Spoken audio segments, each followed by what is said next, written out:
In today's video, I'm going to show you how to create a muffled audio effect in CapCut. So first is start importing your audio on CapCut, then drag it onto your timeline. Then next is select your audio file, then go to speed and set the speed to 10 times. Then next is turn on the change audio pitch setting. So simply toggle it on. Then next is right click on your audio from the timeline. Then select create compound clip and this time set the speed to 0.10.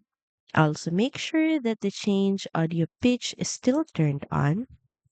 And if you listen to your audio, it should have the muffled effect already applied. So that's it. So thank you for watching this video and I'll see you again on the next one.